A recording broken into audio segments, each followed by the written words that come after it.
fico muito comovida, né, com as homenagens, as palavras gentis com que me distinguem. E, bom, para mim é sempre uma satisfação falar, né, aí para o público que prepara. E eu vou, então, começar a apresentação. Antecipadamente, eu peço desculpa, que de vez em quando eu vou ter que parar para tossir. Eu estou no meio de um processo aí de infecção respiratória, então eu já fui buscar o meu xaropezinho.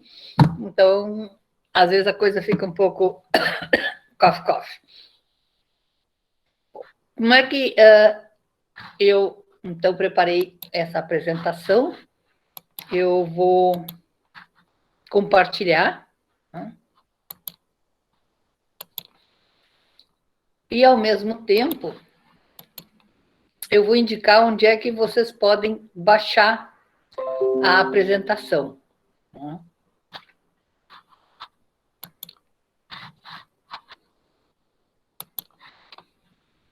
Então, aqui estamos a inovação pedagógica com tecnologia. Isso, casualmente, é o nome de um observatório que nós criamos na URGS, o ano passado, em 2019, ele foi criado, com vistas a promover essa inovação pedagógica dentro da URGS, e se tornou logo intensamente necessário, porque no início de 2020 começou a pandemia e toda a universidade foi atirada numa nova modalidade de ensino, que era o ensino remoto emergencial, e para a qual a maioria dos professores não estavam preparados, né? Então, por isso a gente se preocupou em procurar mostrar para os nossos professores o que estava mudando nas estratégias pedagógicas e o que havia de tecnologia disponível para apoiar essa mudança. Então, como eu disse, aqui nós temos um endereço, né? Vocês têm aí o seu celular na mão, ou vocês podem, ou uma outra tela no seu computador, vocês podem copiar esse endereço aqui, né? E ali vocês vão encontrar essa apresentação. Quem tiver um celular na mão, tiver um leitor de QR Code, pode focar nessa primeira imagem aqui e vai também dar o link direto para o diretório onde está a apresentação. Eu botei só o diretório para não ficar tão conspurcado, digamos assim, o QR Code. Adicionalmente, eu criei um Slido, que é uma ferramenta para que vocês coloquem perguntas. Observem que, enquanto eu estou aqui em tela cheia apresentando o meu PowerPoint, eu não consigo ver se vocês colocam perguntas na janela de chat do Google Meet ou mesmo do Slido. Mas, no final da apresentação, eu posso parar e dar uma olhada e tentar resolver, responder algumas perguntas. O Slido tem uma vantagem. Vocês vão entrar nesse endereço, também tem um QR Code aqui direto. Quando vocês entram no Slido, vocês têm que digitar esse código aqui, que é o código da nossa apresentação. Ali vocês podem ir colocando perguntas que vocês gostariam que fossem respondidas. Mas o mais interessante é que outros usuários, quando entram nesse endereço, podem simplesmente clicar em alguma pergunta já formulada, e aí as perguntas começam a ter uma ponderação, e aquelas que têm mais intensidade, digamos assim, de likes, vão passar para o topo da fila. Então, às vezes não dá tempo de responder, claro, todas as perguntas, a gente então responde aquelas que foram de interesse mais frequente, ok? Então, tire uma fotografia aí com seu celular dessas duas coisas para aí com calma ir procurando o endereço da apresentação e o endereço do slide para colocar suas perguntas, certo? Bom, então, hoje em dia, é desnecessário dizer, todo mundo já sabe, nós temos uma geração digital que desde mais tenra idade sabe lidar com o computador. A gente vê, às vezes, crianças, eu vejo em restaurantes, estão sarneando lá, incomodando, os pais dão um celular para as crianças, e aí as crianças já Você já tem aquele movimento de dedinho e de deslizar para cá e para lá. E eu estou falando crianças pequenas, 1 ano e meio, 2 aninhos, 3 aninhos. Também, internet é graças a Deus, uma realidade já no nosso país. No interior, claro, temos dificuldades, com velocidade mais baixa, etc. Mas a gente pode dizer que nós estamos hoje com um bom uso da tecnologia. E isso impactou, então, as estratégias pedagógicas de duas maneiras, principalmente. A primeira delas é de que foi possível delinear estratégias, propostas pedagógicas em que o estudante tenha um papel de autor, né? Fala-se até em Web 2.0, que é aquela web em que o sujeito não é mais um passeador passivo pelas telas, mas ele cria telas, ele cria vídeos, né? E em educação, já tem até uma analogia, assim como tem a indústria 4.0, tem a educação 4.0, começa a ser falado, no sentido de que a educação passa a fazer um esforço para ser personalizada, ser sob demanda para o estudante. Adicionalmente, outra estratégia pedagógica que se tornou importante e relevante é a da aprendizagem colaborativa, porque o mundo atual não comporta mais o Joãozinho, né, de um pé só, né? Aquele que faz tudo sozinho, não conversa com ninguém, não conta com a colaboração de ninguém. O trabalho nas empresas, no mundo do trabalho, né, para o qual a gente quer formar os nossos estudantes, demanda um indivíduo que saiba aprender a partir do que os outros podem lhe ajudar. A teoria da aprendizagem colaborativa, na verdade, não é nova, ela deriva do trabalho do Vygotsky, né, sócio na aprendizagem, em que o Vygotsky diz que a criança, desde mais tenra idade, ela aprende a partir das interações com os seus pares. Então, mesmo os adultos, quando a gente entra num grupo, a gente formula uma ideia e, dependendo da reação das pessoas, a gente reforça aquela ideia ou reformula aquela ideia, né? Então, a interação com o grupo é extremamente importante. Além disso, há vários estudos que comprovam que o indivíduo que tem que fazer uma reflexão isolado, ele termina com um resultado inferior àquele que ele consegue quando ele faz uma reflexão em grupo. Então, por esses motivos, né, nós temos hoje novas estratégias pedagógicas. Então, como é que a aprendizagem evoluiu, agora fazendo um pouquinho de história, né? No início, antes da primeira revolução, tinha lá os sábios, né, que iam caminhando, Sócrates e os seus estudantes caminhando atrás dele, bebendo das suas palavras, né? Isso era muito complicado, limitado e, bom, e até caro. Quem é que podia ficar ali vivendo perto do Sócrates?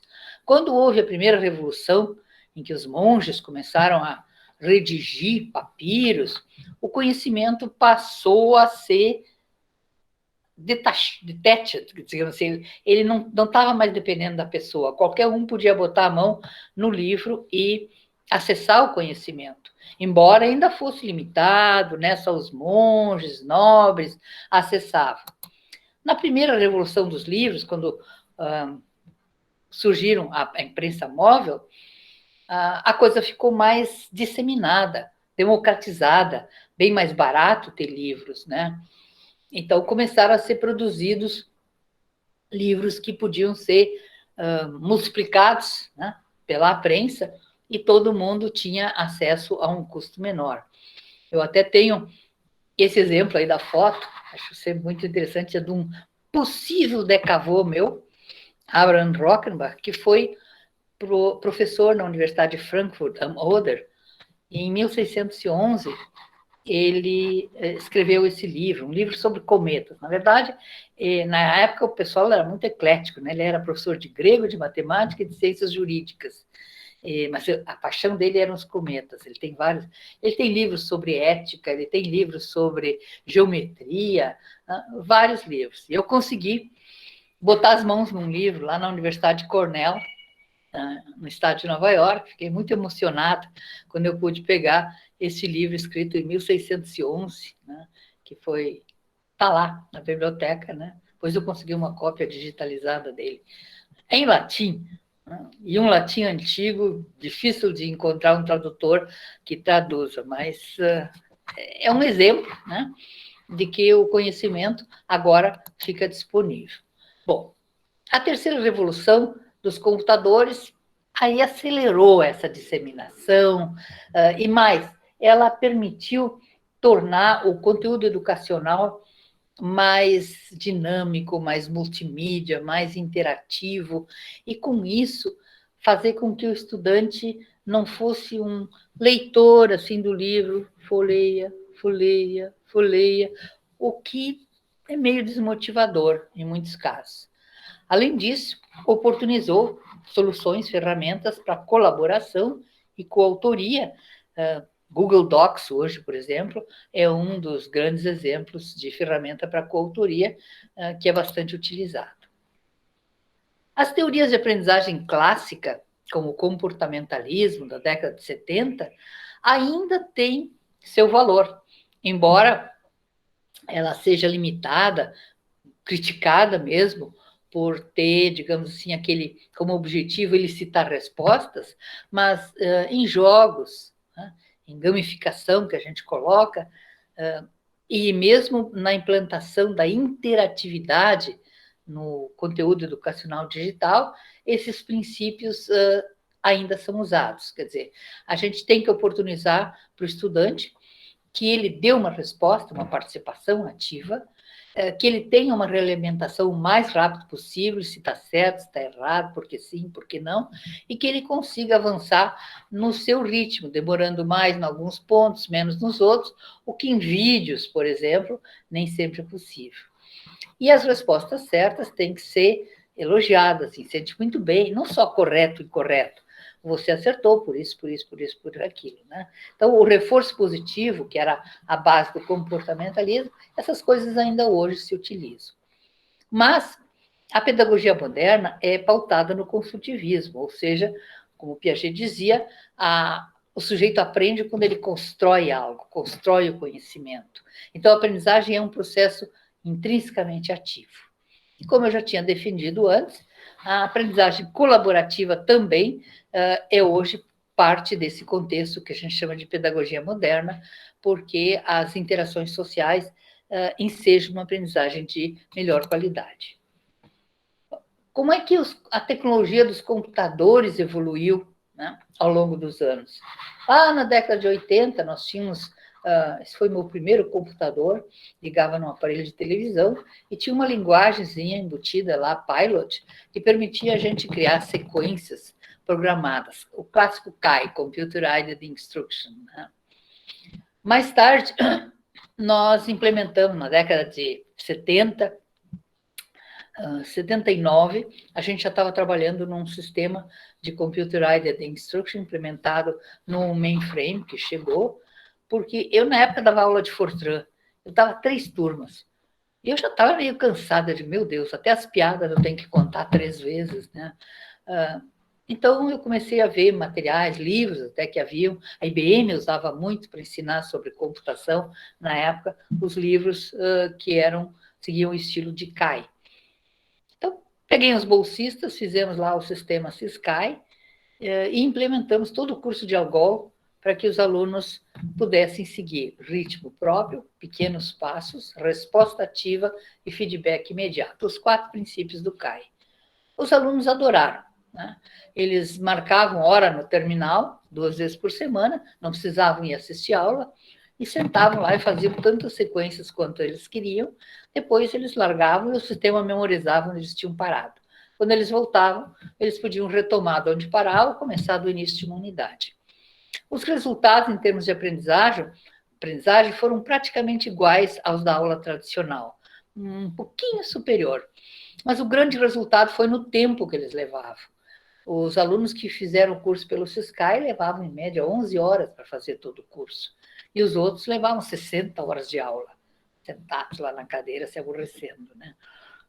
Então, foi muito bom, mas de repente começamos a ser expulsos do mainframe. Ah, porque ele era mais necessário para fazer folha de pagamento, para isso, para aquilo outro.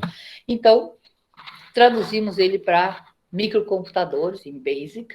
Então, surgiu o CAIME, e a gente, então, introduziu o uso dos microcomputadores, e isso foi bastante utilizado. Mais tarde, o ambiente de autoria, de conteúdo educacional, interativo, aí já agora com animação, multimídia. Até aqui a gente tinha só interatividade, não dava para botar, era tudo textual. Foi o Macromedia Flash, foi o grande boom, né? Então, chegou a época dos objetos de aprendizagem. Infelizmente, essa tecnologia foi obsoletada hoje em dia e expurgada até do Windows. Agora, a moda são as animações, simulações e jogos construídos ou por quem é programador em JavaScript e outras coisas, ou para quem não é programador, o MIT, Massachusetts Institute of Technology, desenvolveu linguagens como Scratch 3.0 ou mesmo App Inventor para que a gente desenvolva conteúdo educacional, interativo, multimídia, com som, com perguntas, possibilidade de respostas, e que rodam, inclusive, em celular. Né? Essa é uma grande... Porque a maioria dos nossos alunos tem celular. A quantidade dos que têm um notebook, um computador em casa, não é assim tão alta. Outras ferramentas estão em uso. Tem um aluno, por exemplo, que está usando o GDevelop, aqui faltou um L. Uma ferramenta para criar games sem necessidade de ser um programador. Né? Pessoas sem formação em computação possam criar. Existem aqueles famosos Hype Cycle do Gartner Group, né? Um mais ou menos adaptado para a educação que eu encontrei, que é de 2018, não é assim tão novo, mas mostra que nós temos hoje, na época, né, tinha plataformas de IoT, Internet of the Things, assistentes virtuais, né? Nós tínhamos realidade aumentada, né? Nós tínhamos agentes conversacionais, chats, eu vou mostrar alguns exemplos depois para vocês. Nós tínhamos Connected Home, quer dizer, em casa, a pessoa está trabalhando em casa, é a nossa realidade hoje, e assistentes, né, I/O Platform. Bom, então, no caso da aprendizagem colaborativa, 2 ou mais alunos vão trabalhar na solução de problemas, estando ou não presencialmente. Isso que eu estou dizendo tanto vale para a educação presencial como para a educação no regime de ensino remoto emergencial. A interação é o fenômeno mais importante para assegurar uma qualidade de aprendizagem. Quanto maior a interação, e interação de boa qualidade, não aquela interação mecânica, próxima página, próxima página, próxima página. Então, ela é que é responsável por aumentar a motivação, por reforçar a aprendizagem, porque quando o aluno dá uma resposta e recebe um feedback, isso impacta a sua aprendizagem de forma positiva, profundamente. Também, quando os alunos participam de discussões, a gente tem que ter um apoio para que essa participação não seja só um fala, fala, fala, fala, depois termina o período do encontro da aula e vou embora.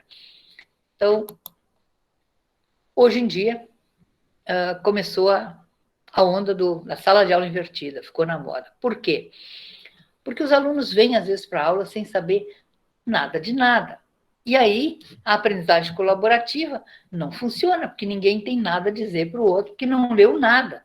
A gente pode até dizer, olha, leiam o capítulo X antes da aula. Não leem, né? No ensino remoto emergencial, isso é pior ainda, porque o aluno vem sem ter nenhuma base e o professor tem que ficar lá na frente do vídeo dando uma aula, falando, o que vai na direção oposta dessas estratégias de aprendizagem ativa, de colaboração, né? De o aluno participar não como um ouvinte passivo, mas como uma pessoa que cria o seu conhecimento fazendo, interagindo e questionando. Então, numa sala de aula invertida, tem uma parte em que o aluno tem que se preparar para essa participação ativa. Depois, no encontro síncrono ou na aula presencial, a gente vai trabalhar com estratégias de metodologias ativas, em que os alunos vão, então, se envolver em atividades de criação de conteúdo. Agora, como é que a gente prepara, como é que o aluno vai se preparar? Muitos professores colocam lá no ambiente virtual de aprendizagem, Moodle, por exemplo, textos, textos, textos, vídeos, vídeos, vídeos. E isso, dependendo do tamanho, dependendo da forma como os textos são construídos, acaba não sendo aproveitado como a gente esperava. Então, o primeiro auxílio da tecnologia que a gente tem que buscar é como tornar o texto mais interativo.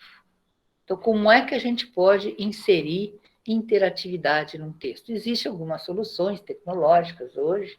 Como é que a gente pode fazer com que o aluno, ao ler, não apenas leia, mas faça alguma coisa? No mínimo, um sublinhar, colocar um comentário na margem, né?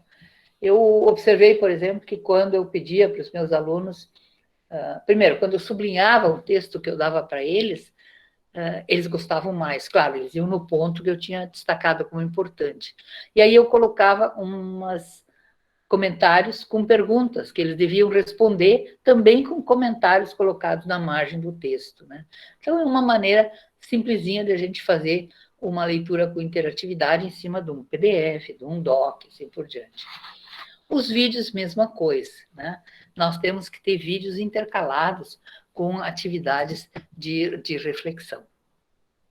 Bom, então, leitura ativa, ela tem que ser acompanhada de questões guia, por exemplo, questões que vão ser apresentadas antes do aluno trabalhar com o texto, né? Questões que já direcionem o seu pensamento para perguntas para as quais ele deve procurar resposta ao longo da leitura. Ou perguntas instigadoras, né? Mas será que o texto vai responder isso? Será que o argumento do autor é suficiente para dirimir esta questão? E ele fazer, claro, como eu disse, anotações, sublinhar e colocar comentários é o mínimo que a gente espera. Então, no caso do vídeo, então, hoje em dia, né, o professor senta, né, todo mundo está fazendo isso, até no ensino fundamental, com o ensino remoto, e fala, e infelizmente, mesmo no nível universitário, ainda tem muitas aulas em que o professor fala o tempo todo, né? Ele dá uma aula no vídeo. E os alunos quase dormem, né? Ou vão fazer outras coisas e ficam lá, que blá, blá, blá, blá, blá. Então, na verdade, isso aí não é a forma mais eficiente, porque há estudos que mostram que 10 minutos é um limite. O recomendável é de 7 a 10 minutos. Depois de 15 minutos, a atenção começa a cair. Em 30 minutos, ela já caiu 70%. Então, o que é que a gente pode fazer? Dividir um vídeo maior em pequenos vídeos de 7 minutos e, entre um vídeo e outro, colocar perguntas reflexivas, questionários, né? Para que o aluno responda, para ver se ele prestou atenção, se ele percebeu os itens principais do vídeo. Existem softwares como o Camtasia, que permite a gente ter um vídeo mais longo, digamos, de 30 minutos, e inserir perguntas no meio, e ele para o vídeo, apresenta a pergunta, uma pergunta objetiva, e a menos que o aluno acerte, ele pode até acertar por tentativa e erro, mas ele tem que fazer tentativas, o vídeo não prossegue. Eu achei isso um princípio interessante, mas quando eu fui testar, isso implica em criar uma página HTML com JavaScript que exibe os segmentos e não foi bem portável para dispositivos móveis. Então, hoje eu prefiro trabalhar com os vídeos curtos e entremeados de pequenos questionários, né, que eu coloco no próprio Moodle, né? Bom, então, o que é que a gente tem que buscar como solução é algo que nos garanta que o aluno viu o vídeo e que leu com a devida atenção aquele texto. A solução para isso é trabalhar com avaliação formativa. A avaliação formativa é aquela avaliação que ajuda o aluno a descobrir se ele entendeu o suficiente ou não. Ela não necessariamente vai integrar a média do semestre ou afetar. Então, a gente pode, sim, né, valer nota. Às vezes o aluno não faz, se não vale nota, né? Uma nota mais baixinha. A avaliação tem que ser curta, não muito longa, 1, 2, 3 perguntas apenas, e a resposta tem que ser imediata para as coisas que ele faz. Como é que a gente constrói isso? Tem 2 ferramentas que eu gosto de trabalhar. São 2 ferramentas grátis, software, né, grátis. A primeira delas é o EXE Learning. Hoje está sendo, digamos assim, ganhando suporte lá da Espanha, né, Ministério lá de Educação. Então, é uma ferramenta de autoria que tem dentro dela uma série do que eles chamam de e-devices, instructional devices. E são, digamos assim, telas que a gente compõe, né, templates, poderíamos dizer, para criar galeria de imagens, questões de múltipla escolha, questões de reflexão e assim por diante. E temos também o Hot Potatoes, que é da Universidade Victoria, no Canadá, que é parecido, embora seja mais simplesinho. Ele é um software composto de 5 batatas, né? A batata do quiz, por exemplo, permite criar questões de múltipla escolha, também sem programar nada, só parametrizando, entrando com o texto, as respostas, assinalando qual é a correta, dando os feedbacks, e ele gera uma página com JavaScript, que a gente coloca, então, em algum servidor web para o aluno. O JCross permite criar palavras cruzadas. O JMix embaralha as palavras, a gente pega uma frase, um texto, divide ela em segmentos, ele embaralha e o aluno tem que estar arrastando as partes e compor a frase original que faça sentido. O JMatch, ele tem, digamos, 2 colunas que devem ser pareadas. Qual elemento da segunda coluna se associa melhor com qual da primeira. E o close é de lacunas. A gente constrói uma frase e assinala o que fica como lacuna. Então, são maneiras fáceis de a gente criar a solução. Então, por exemplo, o EXE Learning, esta é a carinha da ferramenta de autoria. Aqui do lado estão listados os devices. Então, o texto me permite criar um texto com multimídia, até links para vídeos, né? Tem atividades, estudos de caso.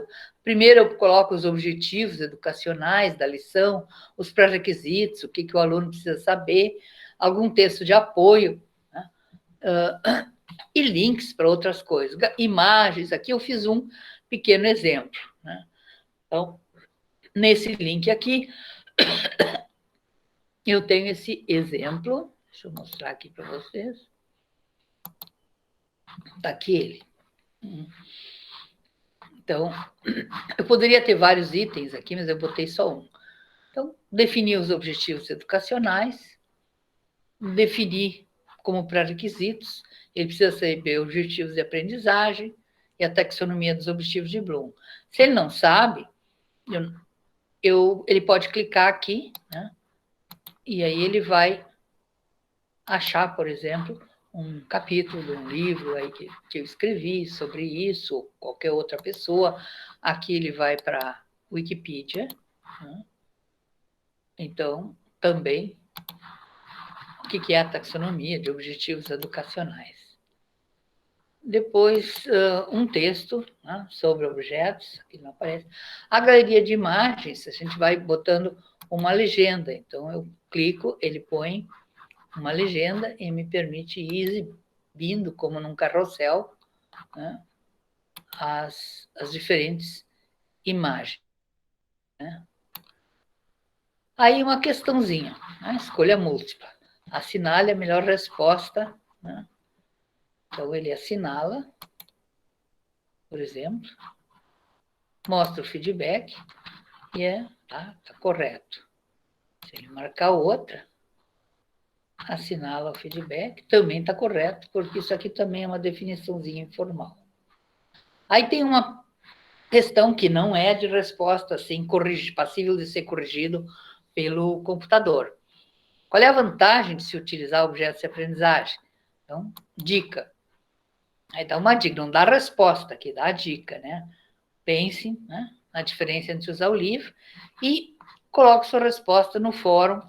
A gente supõe que está usando junto com Moodle ou qualquer outro ambiente virtual de aprendizagem.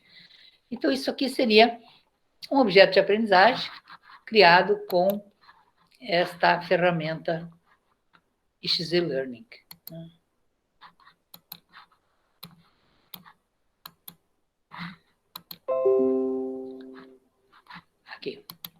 Aqui está a ferramenta. Então, veja, aqui estão os e-devices todos. E a gente aqui estão as atividades interativas. Até coisas, quem sabe, matemática, por exemplo, atividades com GeoGebra, vídeos, perguntas e outras atividades de leitura. A gente cria, depois que a gente cria, a gente exporta isso para um formato, por exemplo, SCORM ou IMS. Eu exporto sempre para sítio web e aí ele gera um conjunto de páginas web que depois eu carrego para um endereço onde eu ponho o link e mostro para os meus alunos. Né?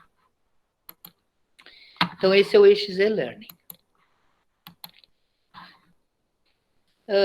Testes online, o Hot Potatoes é parecido, né? Deixa eu só mostrar ele ligeirinho. Hot Potatoes. Então, a gente clica nele, aparecem as batatas, né? Então, criar uma questão de lacuna. Então, aqui, né,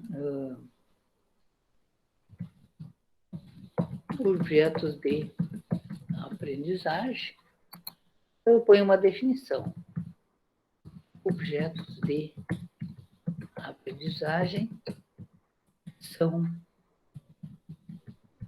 conteúdos educacionais, digitais ou não,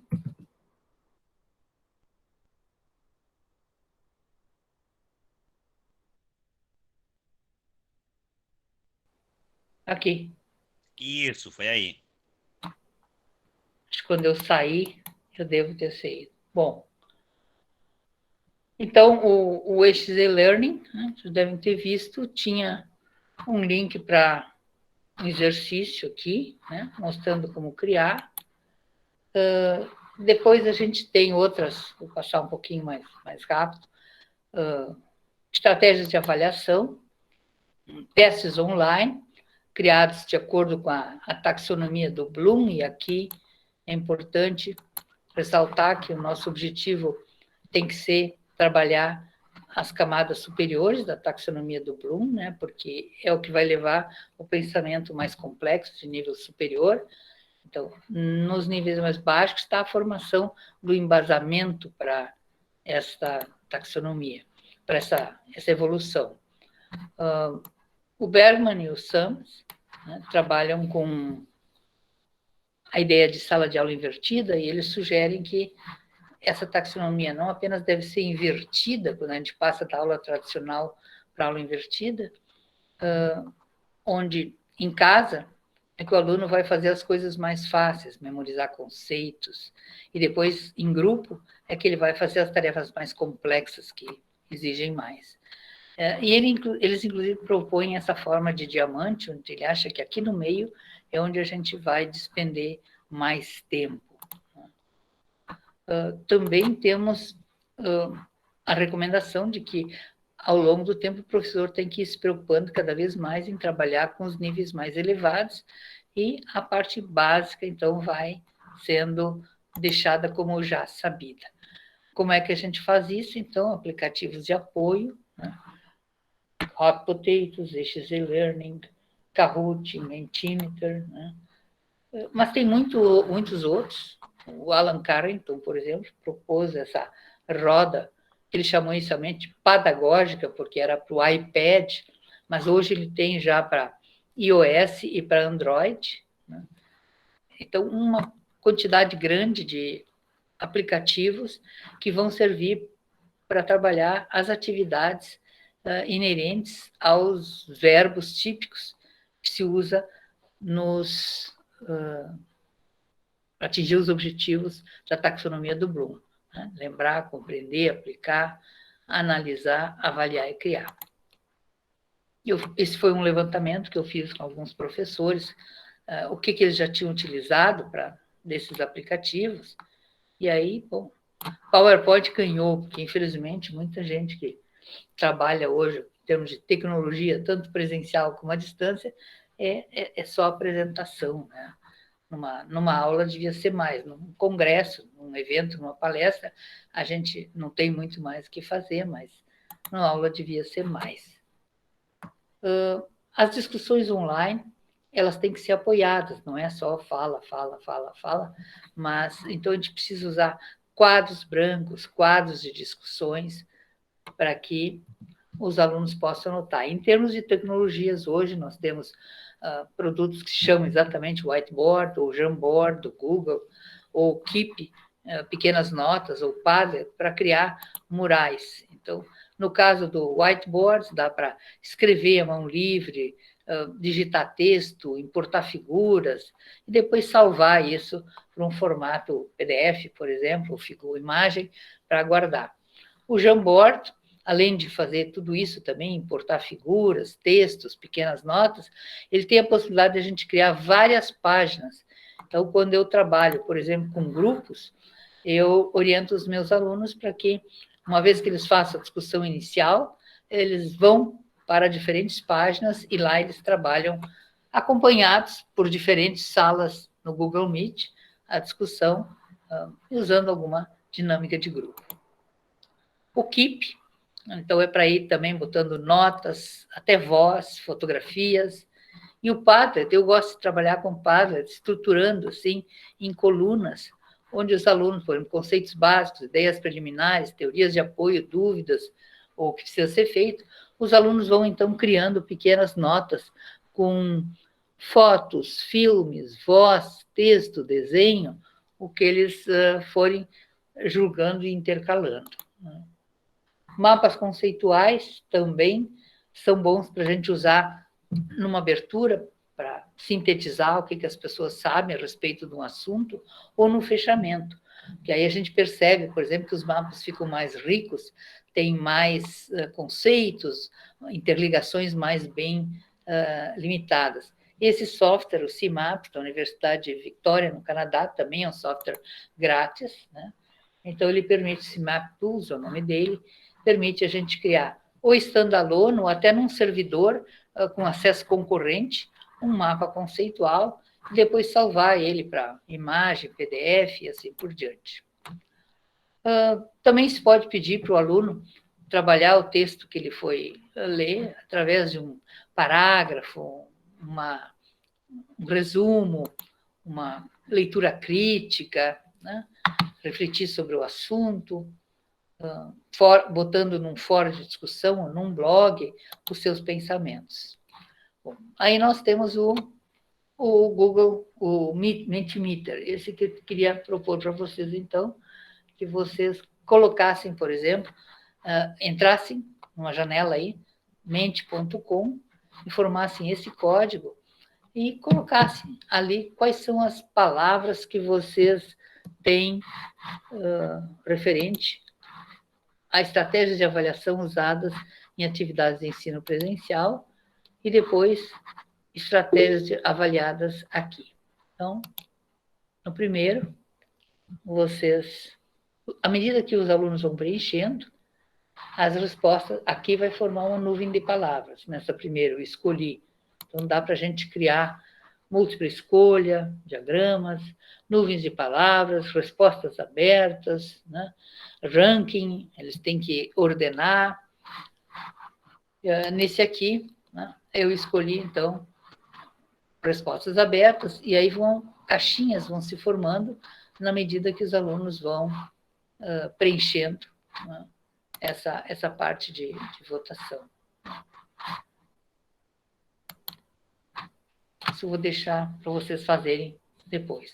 E o Google Docs é o que a gente usa para fazer, então, escritas colaborativas, de resumos, resenhas. Né? Deixa eu agora ver se eu ainda estou online. Estou. Fiquei com medo.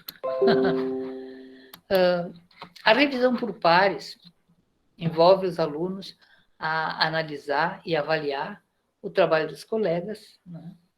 E isso pode ser feito usando um repositório do grupo, onde eles colocam comentários, críticas, mas também pode-se criar um conjunto de rubricas, pedir que os próprios alunos criem as rubricas para avaliação.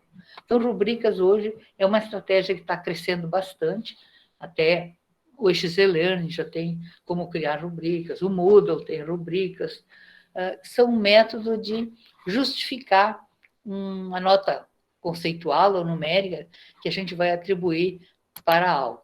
Então, por exemplo, aqui temos uma rubrica composta de 3 itens para avaliar um texto. Então, o aluno vai receber nota 10 se ele fizer isso aqui, nota 7 se ele fizer isso aqui, nota 3 a 7 se ele fizer isso aqui. Então, para cada um dos quesitos, se coloca o que significa, né, uma avaliação maior ou menor. Então, no Moodle, por exemplo, a gente pode criar, por exemplo, isso aqui é uma rubrica que eu fiz para avaliar um jogo em Scratch que meus alunos tinham feito. Então, no que tange a interatividade, ou o jogo não funcionava, ou ele tinha alguma interatividade, ou ele tinha uma só com perguntas e respostas, ou se ele clicava em telas, em teclas, mais, menos, barra de espaço, fazia alguma coisa, e até coisas mais avançadas. A gente pode fazer movimentos na frente da câmera e o Scratch capturar. Então, isso aí vai aparecer para os alunos, que quando eles veem a descrição da tarefa, eles também acessam a rubrica. Então, eles sabem o que a gente está esperando da tarefa que eles são supostos fazerem. Então, o aluno, por exemplo, entra, né, está lá o trabalho dele no Scratch, e aí aqui o professor olha, avalia e põe a nota aqui, se ele ganhou 1, 2, 3, 4 ou 5 pontos. Apresentações, eu tenho uma disciplina que está correndo lá no programa de pós-graduação, em que os alunos criaram conjuntamente uma rubrica, um conjunto de rubricas, e vão, à medida que os colegas forem apresentando seus projetos, o grupo como um todo vai avaliar usando essas rubricas, né? Existe um site interessante chamado corubric.com, que tem uma quantidade imensa de rubricas para qualquer assunto que vocês possam imaginar. Então, por exemplo, uma rubrica para avaliar a participação dos alunos, aqui é a autoavaliação até, no fórum. Então, eles mesmos preenchem a rubrica e se autoavaliam, né, de uma forma bem objetiva. Se ele teve uma participação criativa, se ele postou coisas originais, se ele evidenciou espírito crítico e assim por diante. Bom, em termos de inovação pedagógica com tecnologia, também hoje em dia tem uma linha aí que é a de laboratórios virtuais, porque laboratórios reais não existem, nem nas universidades e muito menos nas escolas. Então, a gente tem soluções para criar mundos virtuais imersivos, onde o aluno adentra, né, representado por um avatar, e lá dentro ele pode encontrar com outros avatares que são programados para agirem como agentes pedagógicos. Então, ele tem simulações de experimentos, que ele, clicando, é como se ele apontasse, os experimentos têm comportamentos, ele depois tem que refletir sobre isso. Nós temos um projeto chamado Avatar, onde a gente usa esse software grátis aqui, Open Simulator, para criar uma série de experimentos para a área de física. Além disso, a gente combina isso com realidade aumentada. Então, dá para criar animações, pega o celular com um programinha de realidade aumentada, aponta para um QR Code como esse, ou até com outro marcador, e pode ter um vídeo, uma animação, alguma coisa assim, que explica melhor o que aquele experimento é suposto fazer. A gente também pode ter murais nas paredes, com páginas web, com animação, inclusive, Dá para exibir vídeos aí dentro, mas não fica muito bem, porque depende da posição que o avatar está, né, em relação à tela. Então, eu prefiro botar o desenho do celular com um QR Code, o aluno vai lá, aponta o QR Code e assiste o vídeo no seu celular.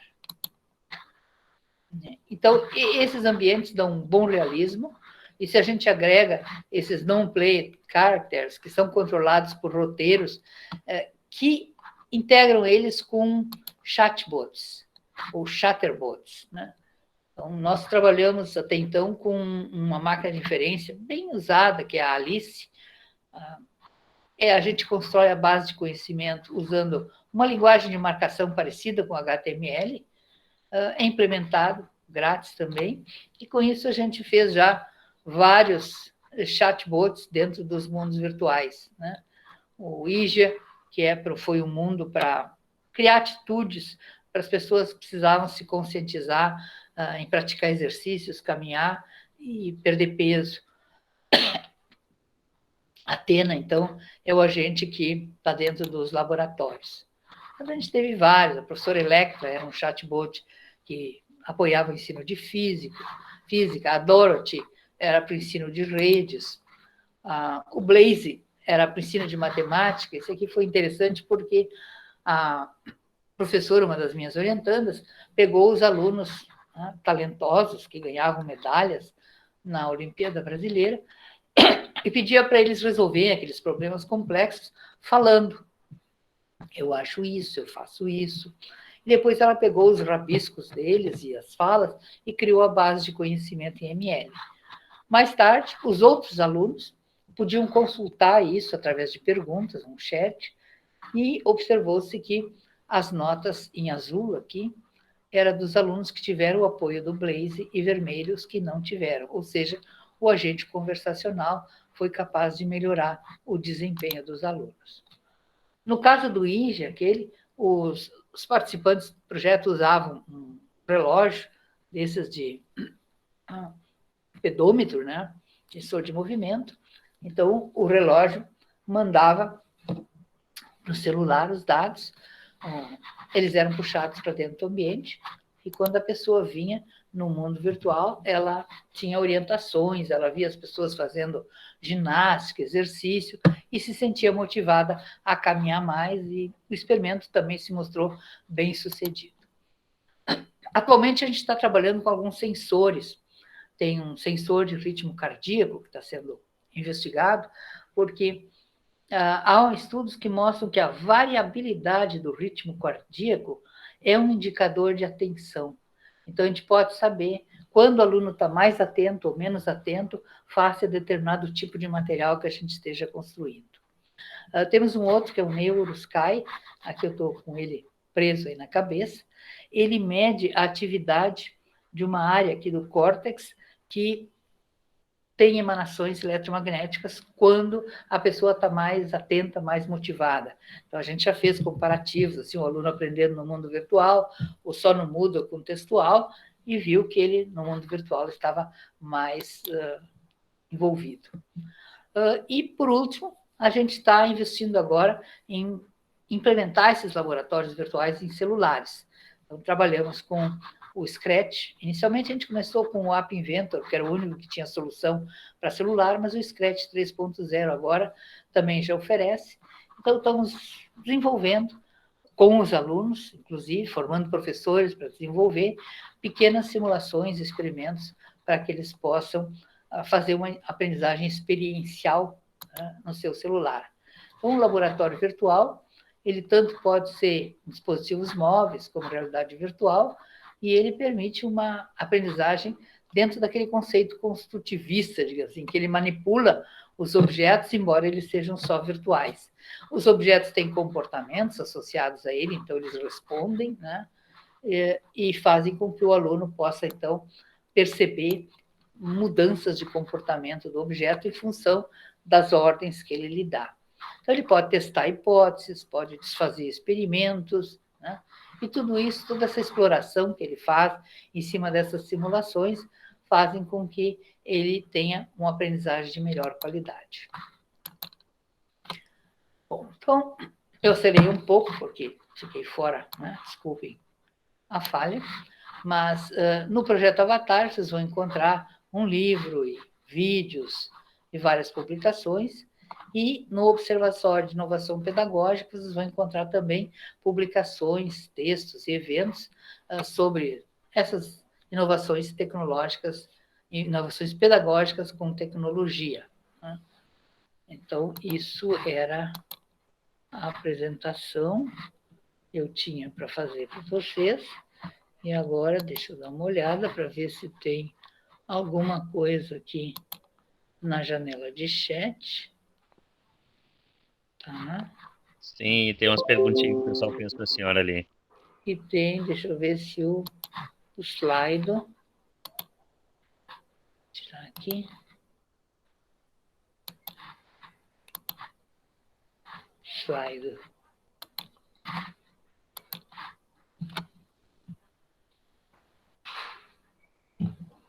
Não veio nenhuma pergunta, mas vamos então pegar essas daqui. Podem fazer de viva voz ou colocar no chat agora, que eu estou aqui lendo o chat. Vamos ver, aqui atrás tinha uma. Quando o professor é bom, ele consegue a atenção dos alunos, tanto presencial como também online? Perguntou o Luan. O professor que é bom, ele pode ser, inclusive só com uma fala, uma apresentação, cativar os alunos, prender a atenção deles, porque ele vai fazer perguntas, ele vai fazer com que os alunos pensem, façam reflexões, né? E isso, de fato, a gente pode ter um bom professor que, independente de tecnologia de apoio, consiga promover uma aprendizagem de qualidade. Agora, se esse bom professor também tiver o apoio da tecnologia, ele consegue um mesmo nível de aprendizagem também no online. Porque o online a gente tem uma coisa que se perde. Na sala de aula, a gente olha direto nos olhos dos alunos. E quando a gente olha, o aluno percebe que a gente está olhando para ele, acende uma luz aqui, uma área no córtex, que motiva o aluno positivamente para ouvir a fala. No online, a gente às vezes está olhando para o slide que a gente está apresentando e não está olhando para a câmera. Então, o aluno não sente que a gente está olhando para ele. E aí a gente perde essa oportunidade de, sabe, atrair a atenção do aluno. Então, a gente precisa de outros recursos, né?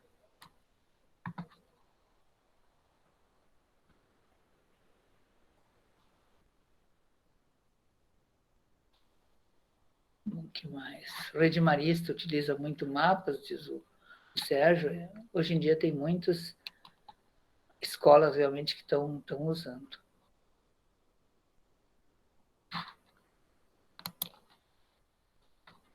O que a senhora considera mais eficaz para quem possui déficit de atenção aprender? Bom, interatividade.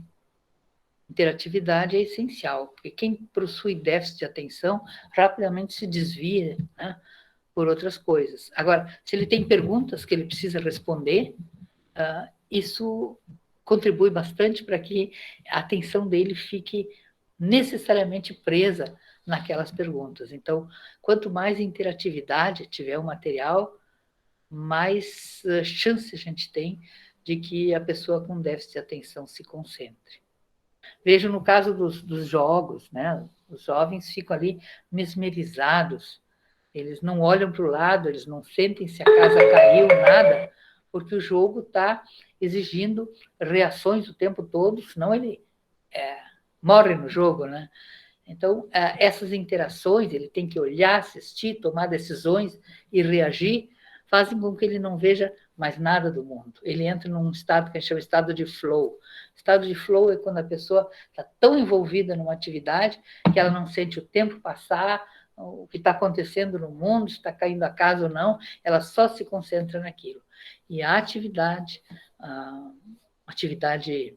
como eu disse, não mecânica, próxima página, próxima página, próxima página apenas.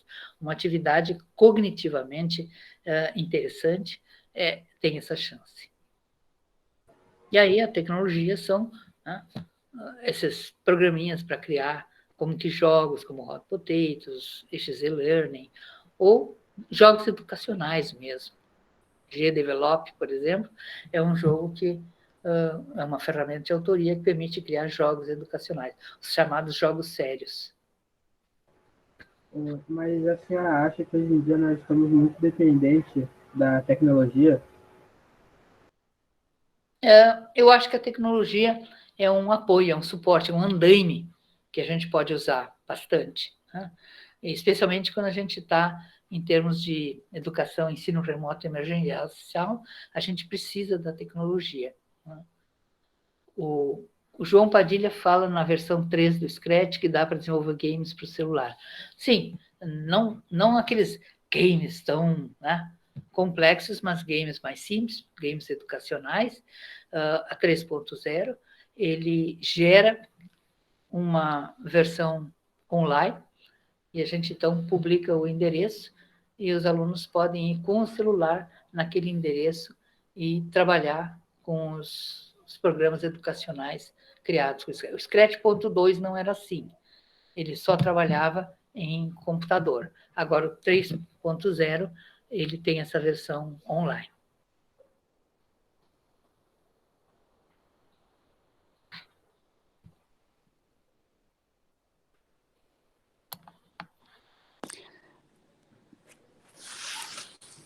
Professora Eliane, dentro de toda essa evolução tecnológica, principalmente nesses 2 últimos anos aí de pandemia, ensino remoto, eu sei que a senhora está sempre buscando, pesquisando, o que mais, eu não sei se há algum índice, porque eu realmente eu não busquei, eu não sei, eu não encontrei, talvez, a relação com essa tecnologia mediada, o problema maior será que foi a adaptação dos professores ou dos alunos, considerando, claro, que nem todos têm acesso à internet, mesmo no ensino superior, o acesso a um laptop, a maioria é com um celular, um dispositivo móvel, mas sempre com internet paga, que às vezes eles não aparecem. Qual a maior dificuldade nesse sentido, assim, de como trabalhar? Porque é uma pergunta que eu sempre me faço, os professores também fazem e se queixam muito. Tem coisas que não dá para passar porque os alunos têm uma internet ruim ou não conseguem assistir aula ou desenvolver algum trabalho. E esse 1 ano e meio aí que estamos vivendo praticamente de pandemia, a senhora tem algum dado, alguma informação? Porque eu ainda não vejo uma solução de internet para todos, né? Sim. De fato, a gente tem que procurar... bom, em primeiro lugar, a dificuldade maior, eu vejo, está no lado do professor. Sim. O aluno está acostumado a consumir, né, recursos tecnológicos, vídeos, redes sociais, assim por diante. Agora, o professor criar um mix que envolva todas as ferramentas, por exemplo, preparar um vídeo educacional. Sim. Isso é uma coisa que, se eu vou preparar um vídeo de 10 minutos, eu trabalho 5 horas, pelo menos. Porque uma coisa é a captura do vídeo, depois é toda a parte de edição, colocar legendas, colocar imagens, cortar, né? Então, é um trabalho bastante... E não se tem equipes de apoio suficiente nas universidades e muito menos nas escolas. Então, o professor, eu faço tudo. Ele é o câmera, ele se autofilma, ele é o editor, né? Ele é o publicador.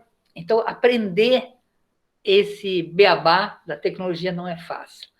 Depois, eles têm razão, que os alunos nem sempre vão poder acessar as coisas em tempo real. Então, a gente tem que buscar soluções, pacotes, que possam fazer o download para o celular do aluno e o aluno trabalhar offline. Por exemplo, muitos anos atrás, um dos meus orientandos trabalhava num Cefet, ele tinha uma disciplina lá que era introdução a algoritmos, que era o bicho-papão, reprovava 56% dos alunos. Então, ele começou a preparar pequenos vídeos que explicavam as coisas que tinham sido apresentadas em aula, né?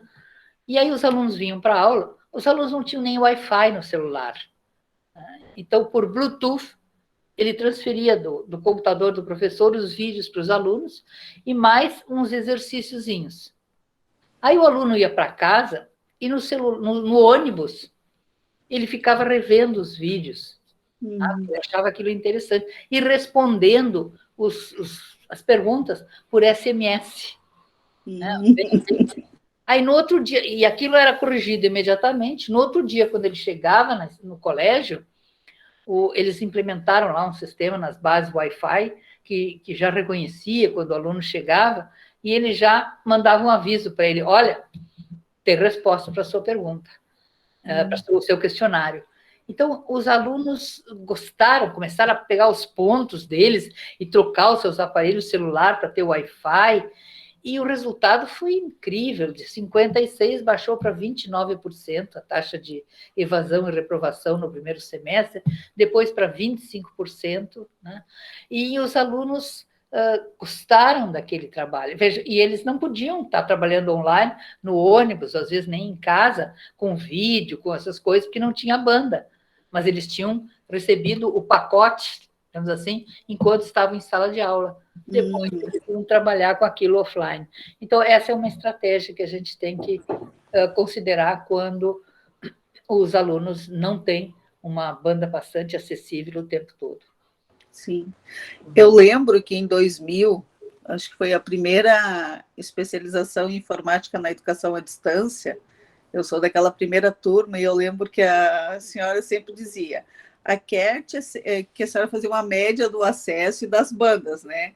E o meu era sempre muito lá embaixo, porque era interior e era muito difícil assistir todos os vídeos. Eu tinha que ficar depois da meia-noite, que o tráfego era menor e tal. Então, eu acho que isso também é uma condição do professor entender e aprender a ver essa média de banda para saber o que ele pode colocar e o que ele não pode colocar. Inclusive, naquela época, a gente usava o Real Producer e Sim. A gente conseguia produzir versões do vídeo para banda baixa, 1.200 bits por segundo, para banda média, 4.800, e para banda alta, 9.800. Então, a qualidade ia caindo, mas a voz se preservava, né? Sim. Então, para a aula online em tempo real, que eu dava naquela época, cada aluno estaria recebendo uma transmissão, um streaming, com uma qualidade diferente, né? E isso era um ajuste automático. O Real Player, né? Quanto erro chegava na transmissão, então ele falava para o servidor: ó, me manda mais baixa velocidade, me manda mais baixa velocidade. Né? Então, era uma solução da tecnologia da época para isso que a gente tem que fazer. Né? Claro, se a gente não está em tempo real, bom, aí tu pode ter um vídeo, também pode ter versões do vídeo. Ainda hoje no YouTube, quando a gente baixa um vídeo, tem lá a opção HD, né, alta definição, ou quadro menor, tem 2, 3 opções de qualidade, de resolução do vídeo para a gente baixar, para poder ser compatível com a banda que a gente tem, né? Porque senão ia ficar horas e horas baixando um vídeo. Sim. Doutora, Luan, pode falar. Desculpa atrapalhar, mas Não. a senhora chegou a falar que a internet serve como um andaime, né? E que ajuda, né, as pessoas hoje em dia. Porém, a internet, no meu ver, ela tem muita coisa que atrai a atenção das pessoas. Então, a aula pode ser maravilhosa, pode ter o melhor professor do mundo, só que, no meu ver, vai muito da pessoa, né? Querer aprender do que da internet, do telefone, por causa que eu posso ter a internet aqui em casa, posso ter o acesso e posso usar a internet para qualquer outra coisa. Então, qual o ponto que eu estou tentando chegar é que, no meu ver, a internet precisa de pessoas que saibam usar a internet. porque, no meu ver, hoje em dia as pessoas não sabem usar a internet, elas usam a internet apenas para jogo, entende? É. Inclusive, há certos colégios que criam firewalls, né? De modo que quando os alunos estão dentro da escola e acessando pelo Wi-Fi, eles não podem acessar qualquer conteúdo, eles bloqueiam para que eles não fiquem circulando, né, para outras coisas e até acessando conteúdos impróprios às vezes, né, o que poderia criar problemas para os colégios quando se trata de jovens. Então, há soluções, né, tecnológicas que envolvem firewall, né, para que os alunos fiquem presos num muro virtual, né, para que eles só possam acessar aquilo que está sendo útil e necessário para o seu processo de aprendizagem. Mas aí que entra aquela história de saber usar a internet, porque se as pessoas soubessem usar a internet, não precisaria ficar trancando, né? Mas quando Trancando. trata com jovens, com adolescentes, a tentação é grande, né? Mas mesmo assim, né? Eu acho que tem momentos para tudo, né? A gente acha, sabe, que é multitasking, mas não é. Eu assisti uma vez uma palestra de uma professora lá da Califórnia, ela disse: o ser humano não é multitasking. A gente acha que a gente pode ficar ouvindo e, ao mesmo tempo, dando uma olhada no WhatsApp, no Facebook, alguma coisa assim. Mas não, o ser humano é um fast switcher, eles dizem. Ele troca rapidamente de uma tarefa para outra. Mas acontece que, às vezes, ele vai fez um blim, ele vai só dar uma olhadinha no WhatsApp ou no Face, sei lá, e aí ele vê alguma coisa interessante e ele começa a ir atrás daquilo. Quando ele vê, passaram-se minutos preciosos, e quando ele volta a atenção para a aula, o professor talvez tenha dito coisas que ele não deveria ter perdido. Isso me acontece, né? Quando eu vou em congressos, às vezes, que eu faço isso. Eu estou assistindo a palestra e, de repente, meu professor lá na palestra diz alguma coisa e eu vou no Google procurar mais explicações sobre aquele conteúdo. Eu gosto de fazer isso, né? Só que me distraio, porque dali puxa para uma outra tela, que puxa para outra, que puxa para outra. Quando eu termino de elucidar minha dúvida, eu olho, o professor o palestrante, o conferencista, já mudou de assunto, né? E eu fiquei surda para o que ele falou, enquanto eu estava entretida procurando uma elucidação de uma dúvida surgida da própria palestra. É verdade. Alguma pergunta mais? Eu também fiquei intrigado com aquela história se eu não me engano, é um aplicativo que a senhora até mostrou, que daí a gente sabe quando o aluno está prestando atenção e quando o aluno não está prestando atenção. Digamos que esse aplicativo funcione, né? O que a senhora iria fazer se descobrisse que um aluno não está prestando atenção? Porque acho que se ele não está prestando atenção, um puxão de orelha, um presta atenção, escuta o que eu estou falando, acho que não serviria. Não. O que isso serve é para a gente avaliar a qualidade do material que a gente está colocando à disposição do aluno. Então, isso é um estudo que é feito a posteriori, a gente analisa os logs, né? Não é feito em tempo real, não tem ali um negócio que dá um choque no aluno, né? Se ele não está prestando atenção. Não, a gente vê depois o que ele estava fazendo, quando é que ele se desviou, mais ou menos, né? Compara os logs do que ele estava fazendo, e aí a gente pode dizer, essa parte do material foi interessante, ele permaneceu atento. Aqui ele deixou de prestar atenção. Será que foi porque passou muito tempo? Ou será que foi porque o material, nesse momento, não estava bem construído do ponto de vista de interatividade, de combinar com multimídia, para manter o aluno cativo, né, na atenção. Então, é mais para que a gente saiba como melhorar a qualidade do material do que para agir em tempo real sobre o aluno. Mas nós não, né? Mas a senhora, no caso, tem, digamos que 30 alunos numa sala de aula, cada um prestando atenção numa parte da aula. Então, no caso, seria um estudo muito maior para que no final do mês a senhora possa trazer um plano de aula que sustentasse aqueles 30 alunos a prestarem atenção na sala de aula. Nós ainda estamos longe, por exemplo, da tecnologia que os chineses usam. Os chineses já têm sistemas que, numa sala de aula, conseguem monitorar o padrão de movimentação corporal dos alunos e, a partir dessa movimentação corporal, derivar se o aluno está prestando atenção ou não.